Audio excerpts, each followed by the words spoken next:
August 11th, 1919. Lenox, Massachusetts. Inside a sprawling estate called Shadowbrook, an 83-year-old man lay dying. His name was Andrew Carnegie, and he was one of the richest men who had ever lived. Half a century earlier, he had been a penniless immigrant boy working in a cotton mill for $1.20 a week.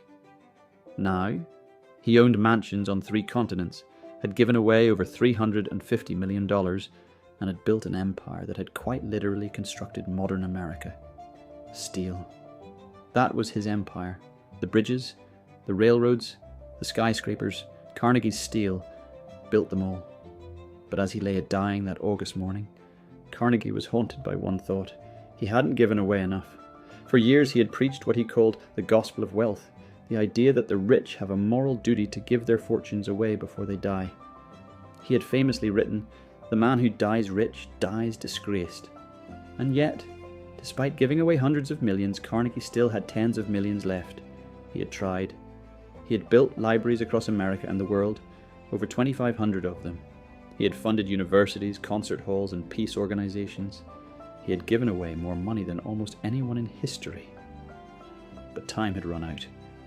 When Carnegie died on August 11th, he left behind $30 million, roughly $800 million in today's money. By his own standard, he had failed, but his legacy was far more complicated than a number in a bank account. This is the story of Andrew Carnegie, a man who rose from poverty to become the richest person in the world, who revolutionized American industry and built the infrastructure of the modern age. It's a story of ambition, ruthlessness, and the American dream, but it's also a story of violence, exploitation, and the cost of progress. This is the story of how one Scottish immigrant boy became the steel king of America, and how he spent the rest of his life trying to buy redemption. Andrew Carnegie was born on November 25th, 1835 in Dunfermline, Scotland, a small town near Edinburgh. His family was poor. Not desperately poor, but poor enough that every penny mattered. His father, William Carnegie, was a hand loom weaver. It was skilled work, but the world was changing. Factories with steam-powered looms were replacing skilled craftsmen. Men like William were becoming obsolete. Andrew grew up watching his father struggle. Orders dried up. The family sold furniture to pay for food. His mother, Margaret, took in sewing work to make ends meet. Young Andrew saw something in his father's eyes that terrified him. Defeat. His proud, skilled father was being destroyed by forces beyond his control. By technology, by capitalism, by progress. It was a lesson Andrew never forgot. Adapt or die. Win or be crushed. In 1848, when Andrew was 12 years old, the family made a desperate decision. They would leave Scotland and go to America, the land of opportunity. They borrowed money for the passage. They sold everything they owned. They boarded a ship in Glasgow and endured a miserable 6-week voyage across the Atlantic. When they arrived in America, they had almost nothing. They settled in Allegheny, Pennsylvania, a grimy industrial town across the river from Pittsburgh. Smoke filled the air. Factories churned day and night. It was ugly, dirty, and full of opportunity. Andrew's father tried to find work as a weaver, but there was no demand for hand-woven cloth in America either. He took whatever jobs he could find, but he was broken, defeated. Andrew's mother, Margaret, kept the family together. She was tough, pragmatic, and fiercely ambitious for her sons. She made Andrew promise he would never give up, never accept defeat, never be like his father. Andrew took that promise seriously. At age 13, he got his first job, working in a cotton mill, operating a steam engine in a dark, suffocating basement for 12 hours a day, 6 days a week. He earned $1.20 a week. It was brutal. The heat, the noise, the danger. Cotton mills were death traps. Children lost fingers in the machines. Some died. But Andrew survived. And more importantly, he learned. He saw how factories worked. He saw how capital and labor combined to create wealth. He saw the difference between the owners and the workers, and he decided which side he wanted to be on. Andrew didn't stay in the cotton mill long. Within a year, he got a better job as a telegraph messenger boy, delivering messages for the Ohio Telegraph Company in Pittsburgh. It was perfect for him. He was fast, reliable, and eager to please. He memorized the streets of Pittsburgh. He learned the names of every businessman in the city. But more importantly, he learned something that would change his life. Telegraphy. In the 1850s, the telegraph was cutting-edge technology. Messages that once took days to deliver could now be sent in minutes. And the telegraph operators were the gatekeepers of information. Andrew taught himself Morse code. He practiced relentlessly. Within months, he could receive messages by sound alone, a rare skill that made him invaluable. At 15, he was promoted to telegraph operator. His salary tripled. Now he was inside the rooms where deals were made. He heard stock tips. He learned about railroad expansions before they were announced. He saw how the wealthy made their money, and he started imitating them. One day, a man approached Andrew with an investment opportunity. For $500, he could buy 10 shares in the Adams Express Company, a freight and delivery business. $500 was a fortune, more than Andrew had ever seen. But his mother, Margaret, believed in him. She mortgaged their home to give him the money. Andrew bought the shares. 6 months later, he received his first dividend check. $10. It was a revelation. $10 for doing nothing. He hadn't worked for it. He hadn't lifted a finger. The money had simply appeared because he owned something. This, Andrew realized, was how wealth was really built.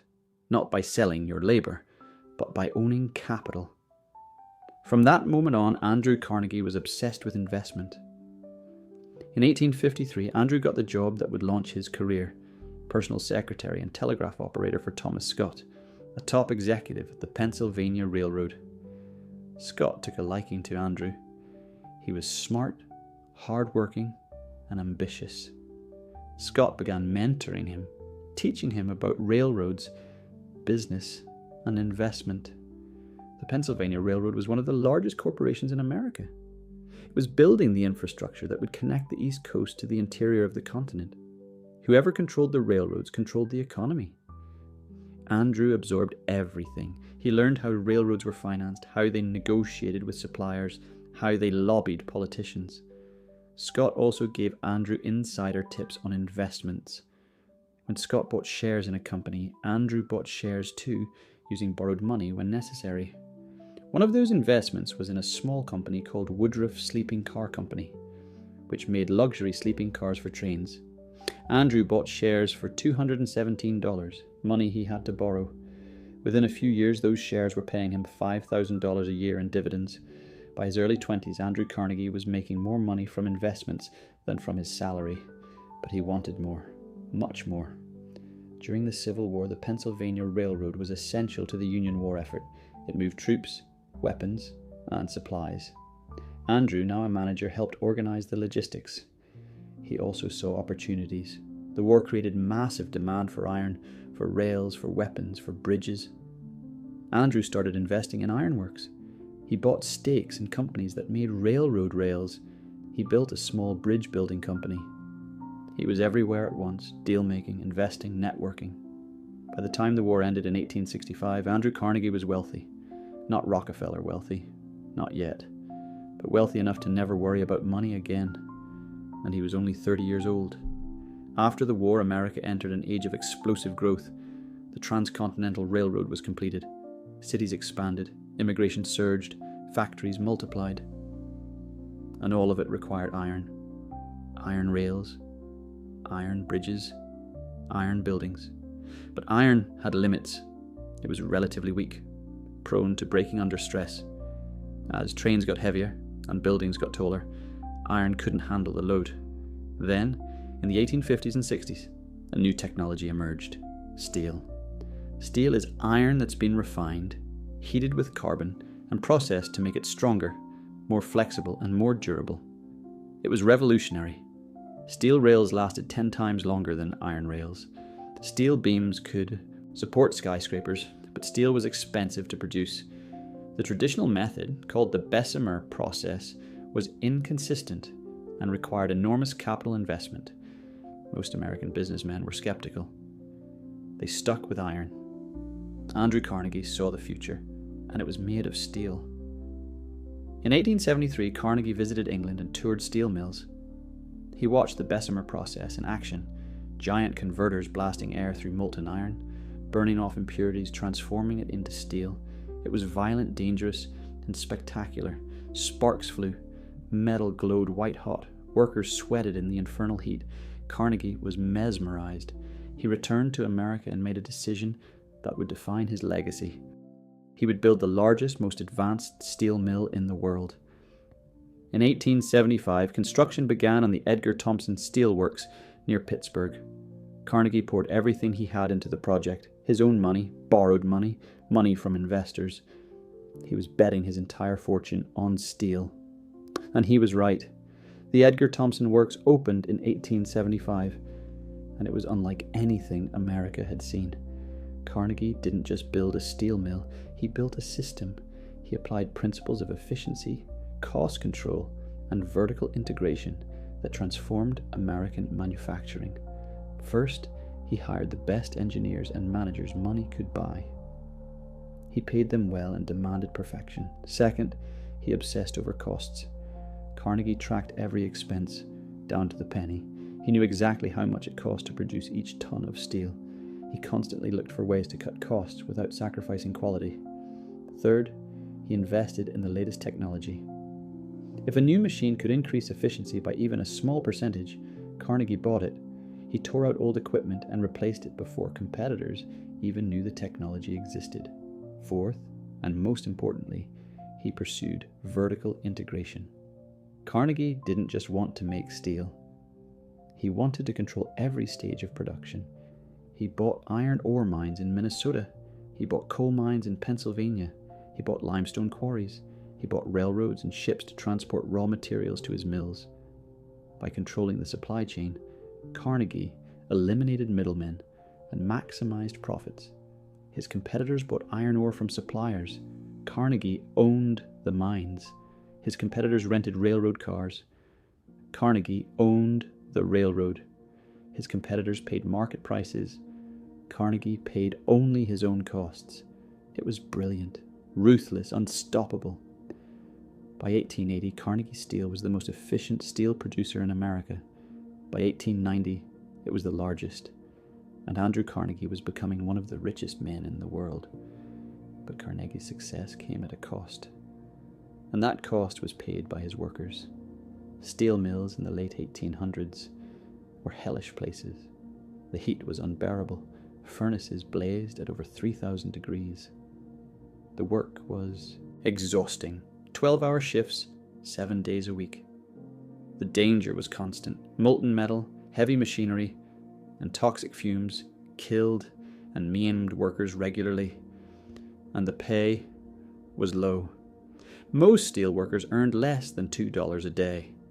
Carnegie insisted his mills were safe and his workers well paid compared to competitors, but the reality was brutal. Men worked until they collapsed. Accidents were common. Injuries were ignored. If you couldn't work, you were fired and replaced. Carnegie rarely visited his mills. He spent most of his time in New York or traveling in Europe. He delegated day-to-day operations to managers. One of those managers was Henry Clay Frick. Frick was everything Carnegie wasn't. Cold, blunt, ruthless. He had built his own fortune in coke, the coal product used to fuel steel furnaces. He was known as one of the hardest, most anti-labor businessmen in America. Carnegie made Frick chairman of Carnegie Steel in 1889. It was a decision that would haunt him forever. By 1890, tensions between Carnegie Steel and its workers were reaching a breaking point. The Homestead Steel Works, one of Carnegie's largest mills located just outside Pittsburgh, was a powder keg. The workers at Homestead were unionized, members of the Amalgamated Association of Iron and Steel Workers. The union had negotiated a contract that guaranteed wages and working conditions. But in 1892, that contract was up for renewal. Frick wanted to break the union. He believed unions interfered with efficiency and profits. Carnegie, who was in Scotland at the time, gave Frick approval to handle negotiations as he saw fit. Frick made an offer the union couldn't accept: massive wage cuts and elimination of union recognition. The union refused. Frick responded by locking the workers out of the mill and announcing he would bring in replacement workers, scabs. He also built a massive fence around the mill, topped with barbed wire and searchlights. Workers called it Fort Frick. On July 6th, 1892, Frick hired 300 Pinkerton agents, private security guards, essentially mercenaries, to take control of the mill. The Pinkertons arrived before dawn on barges floating down the Monongahela River. But the workers were waiting. What happened next became known as the Battle of Homestead. As the Pinkerton barges approached the mill, thousands of striking workers and their families lined the riverbank. They were armed with rifles, rocks, and makeshift weapons. When the Pinkertons tried to land, the workers opened fire. The Pinkertons fired back. For 14 hours, the two sides exchanged gunfire. Workers poured oil into the river and set it on fire, trying to burn the barges. They rolled a burning railroad car toward the docks. They fired a small cannon, a relic from the Civil War, at the Pinkertons. By the end of the day, 7 workers and 3 Pinkertons were dead. Dozens more were wounded. The Pinkertons surrendered. They were marched through town, beaten by angry crowds, and put on trains out of Pennsylvania. The workers had won, temporarily. But Frick wasn't done. He called in the Pennsylvania State Militia, 8,000 soldiers. They occupied Homestead, declared martial law, and allowed replacement workers into the mill. The strike was broken. The union was destroyed. And the workers, those who hadn't been blacklisted, returned to their jobs with lower wages and no union protection. Andrew Carnegie was still in Scotland when the battle happened. He claimed he had no knowledge of Frick's plans, that he would have handled things differently. But no one believed him. The workers knew whose company it was. The public knew who was really in charge. Newspapers called Carnegie a hypocrite. For years he had written articles about workers' rights, about the dignity of labour, about the responsibilities of wealth. But when his own workers fought for fair treatment, he unleashed armed mercenaries on them. Carnegie's reputation was shattered. For the rest of his life, Homestead haunted him. 2 weeks after the battle, a young anarchist named Alexander Berkman decided to take revenge. Berkman was a Russian immigrant, a radical who believed in violent revolution. He saw Frick as a symbol of capitalist oppression. On July 23, 1892, Berkman walked into Frick's office in Pittsburgh, pulled out a revolver, and shot Frick 3 times. Frick survived. He wrestled Berkman to the ground and held him until police arrived. Incredibly, Frick refused medical treatment until he had finished his day's work. He was found hours later, still at his desk, blood soaking through his bandages. Berkman was convicted of attempted murder and sentenced to 22 years in prison. The assassination attempt actually helped Frick's public image. Suddenly he was seen as a victim, a man of steel, literally, who had survived an anarchist attack. But for Carnegie, the damage was done. Homestead became a permanent stain on his legacy. Despite the public relations disaster, Carnegie steel continued to grow. By the late 1890s, Carnegie's mills produced more steel than all of Great Britain. His company was worth hundreds of millions of dollars. But Carnegie was getting older. He was in his 60s, wealthy beyond measure, and increasingly uncomfortable with his role as an industrialist. He had always fancied himself a philosopher, a writer, a man of ideas. He had published books and essays on topics ranging from democracy to evolution. He wanted to be remembered as more than just a businessman. And so, in 1900, Andrew Carnegie made a decision. He would sell his company and spend the rest of his life giving his fortune away. But who could afford to buy Carnegie steel? Only one man, J.P. Morgan. Morgan was the most powerful banker in America, perhaps the world. He had financed railroads, reorganized corporations, and even bailed out the US government. In 1901, Morgan approached Carnegie with an offer. The negotiations were brief. Morgan asked Carnegie's price. Carnegie scribbled a number on a piece of paper. $480 million. Morgan looked at the paper and said, "I accept." It was the largest business transaction in history at the time. Carnegie Steel was merged with several other companies to form US Steel, the first billion-dollar corporation in the world. Andrew Carnegie walked away with $225 million in bonds, roughly $75 billion in today's money. At 65 years old, Andrew Carnegie was the richest man in the world, and now he had a new mission: give it all away. Carnegie had been thinking about wealth and morality for years. In 1889, he had published an essay called The Gospel of Wealth. In it, he argued that the wealthy have a moral obligation to use their fortunes for the public good. He wrote, "The man who dies leaving behind him millions of available wealth, which was his to administer during life, will pass away unwept, unhonoured, and unsung. The man who dies rich dies disgraced." It was a radical idea.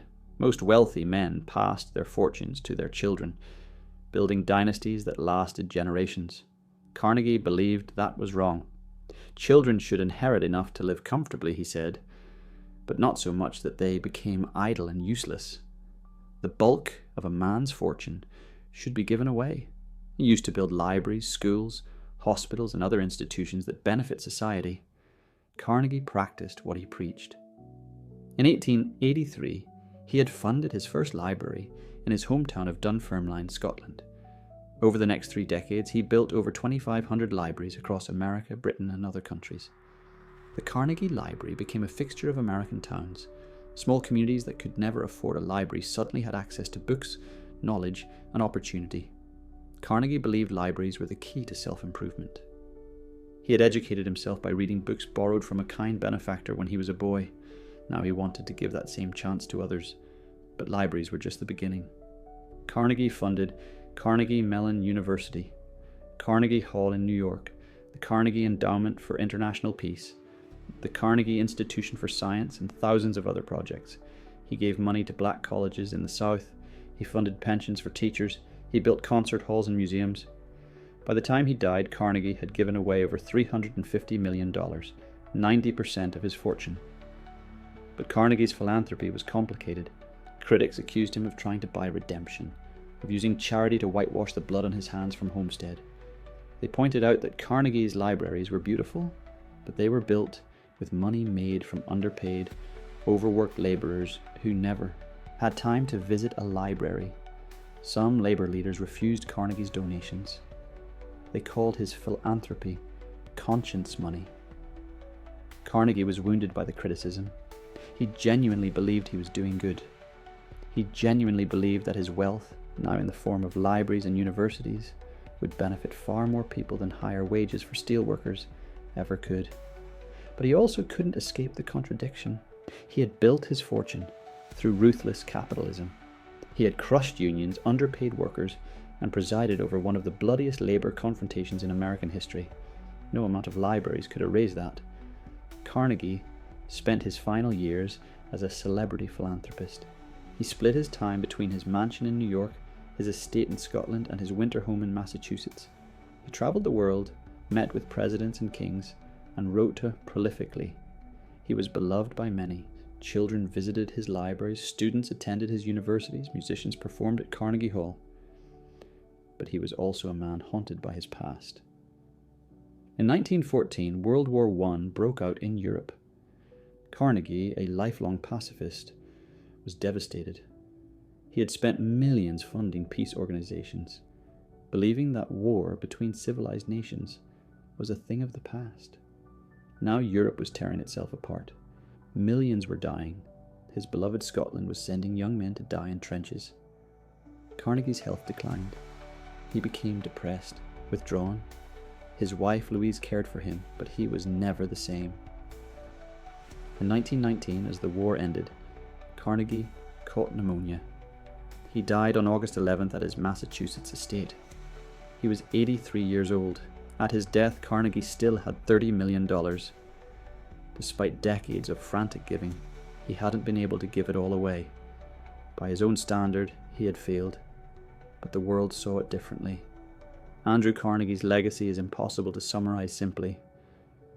On one hand, he was a self-made man who embodied the American dream, a penniless immigrant who became the richest person in the world through intelligence, hard work, and vision. He revolutionized American industry. His steel built the bridges, railroads, and skyscrapers that defined modern America. Without Carnegie, the United States might not have become the industrial superpower it did. He also gave away nearly his entire fortune, funding institutions that continue to serve millions of people today. On the other hand, Carnegie built his empire on the backs of exploited workers. He paid low wages, ignored safety, and crushed unions.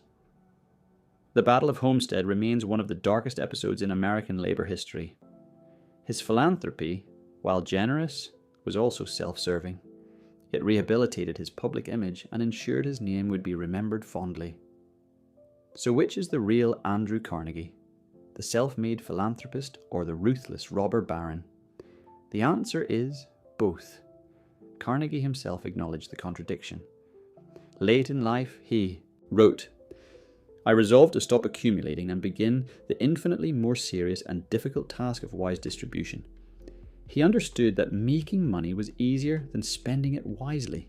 That building wealth required ruthlessness, but building a legacy required generosity. The Carnegie legacy lives on in ways large and small.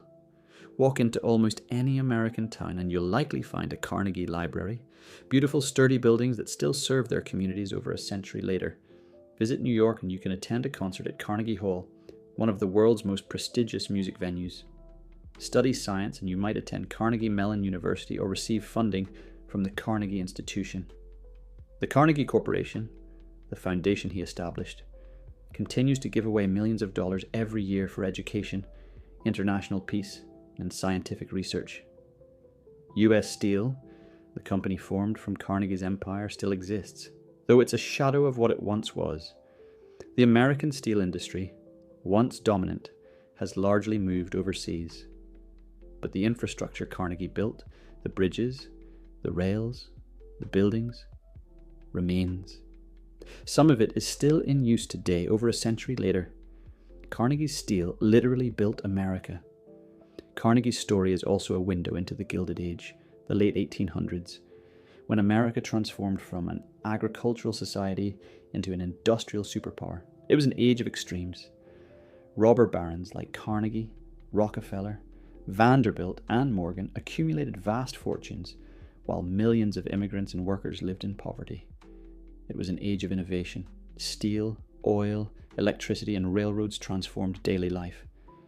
But it was also an age of exploitation, child labor, dangerous working conditions, crushing poverty, and violent labor conflicts defined the era.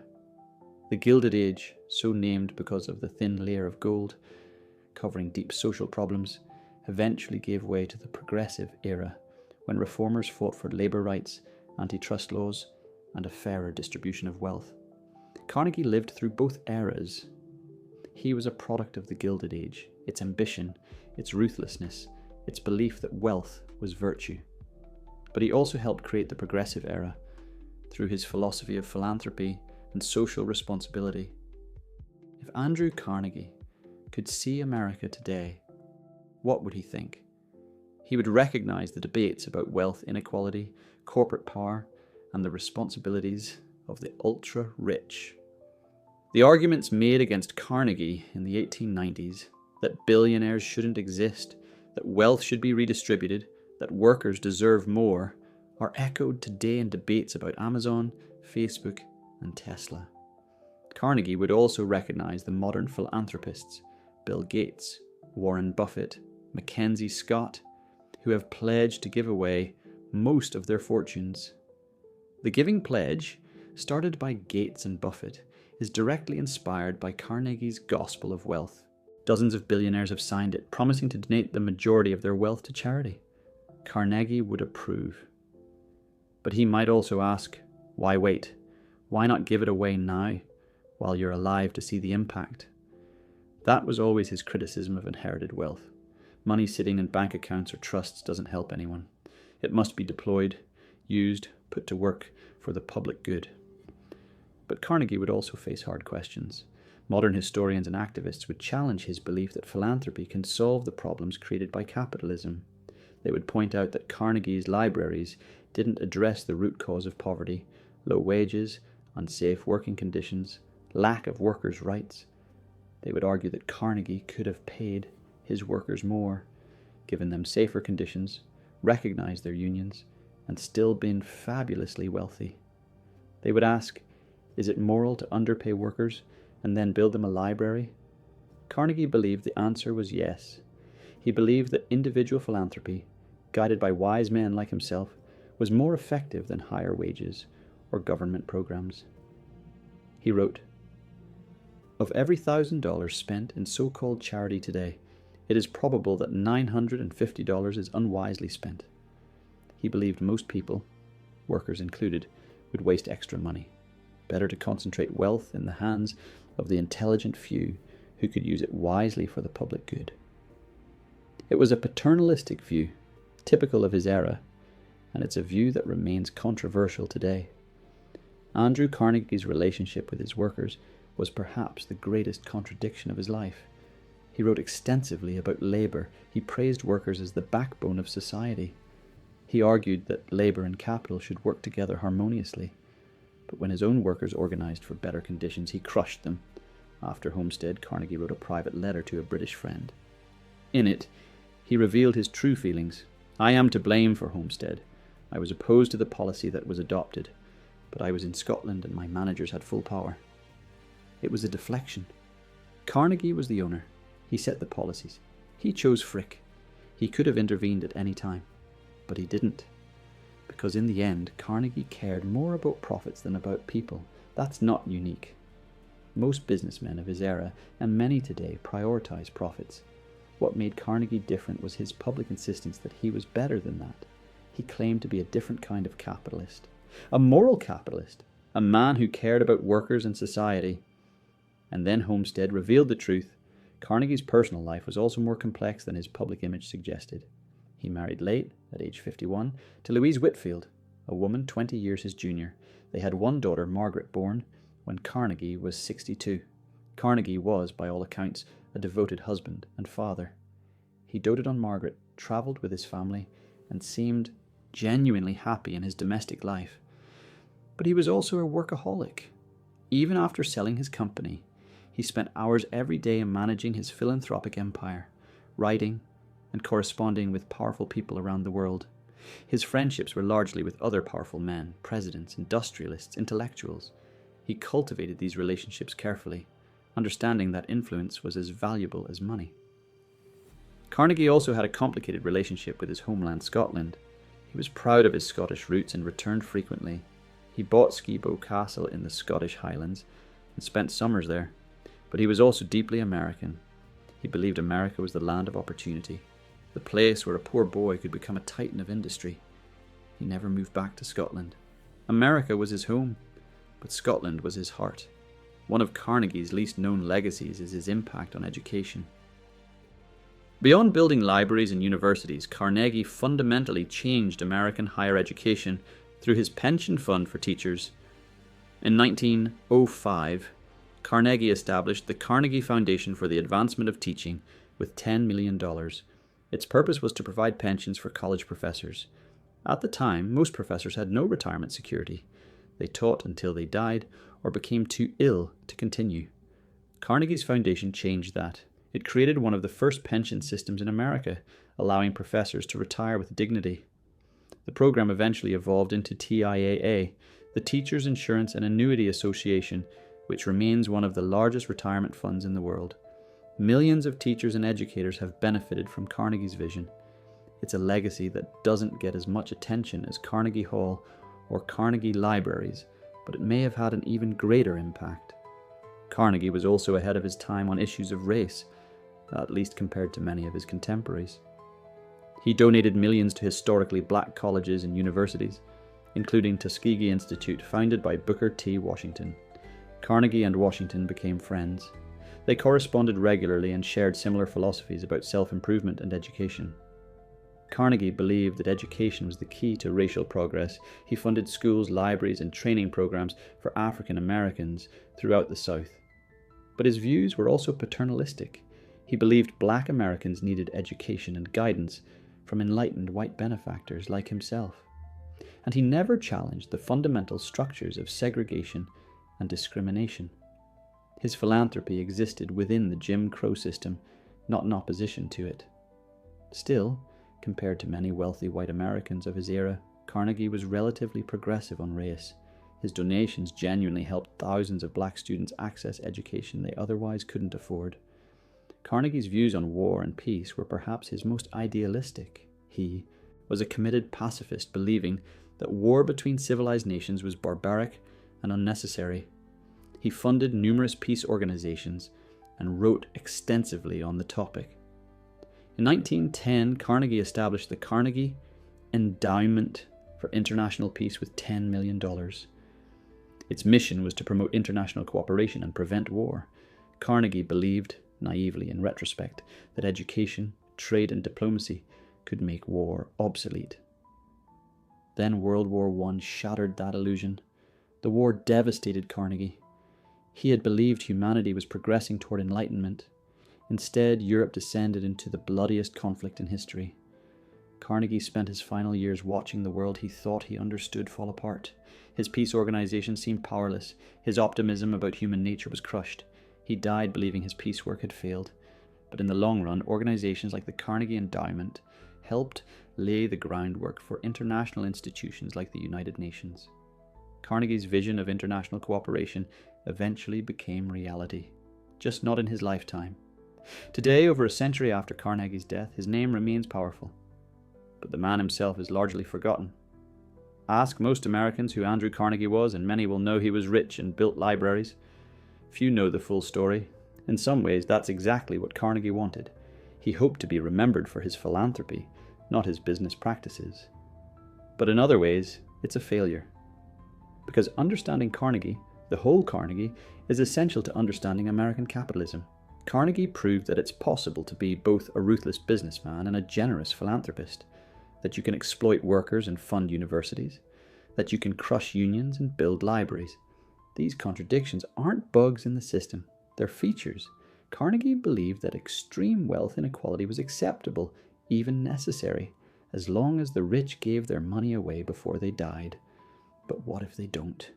What if, instead of Carnegie's gospel of wealth, we got the Gilded Age dynasties he warned against? That's the question America still grapples with today. Andrew Carnegie died over a century ago, but his empire endures. Not his steel empire. That's largely gone, moved overseas, or automated out of existence. But his philanthropic empire continues. The foundations, the libraries, the universities, the endowments, they're all still operating, still serving millions of people. Carnegie Hall still hosts world-class performances.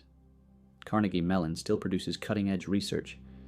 Carnegie libraries still offer free books to communities across America. And the gospel of wealth still inspires billionaires to give away their fortunes. In that sense, Carnegie succeeded. He created a legacy that outlasted him. But he also failed because the system that created his wealth, the exploitation, the inequality, the violence, that system continues too. Carnegie wanted to prove that capitalism could be moral, that the rich could be trusted to do the right thing with their wealth. But Homestead proved otherwise. It showed that when profits and principles collide, profits usually win. Carnegie spent the rest of his life trying to make up for Homestead, building libraries, funding schools, promoting peace. Did he succeed? That's for history to judge. What's certain is this: Andrew Carnegie was not a hero or a villain.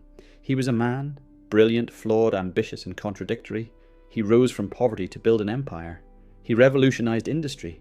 He gave away a fortune. And in the end, he died believing he hadn't done enough.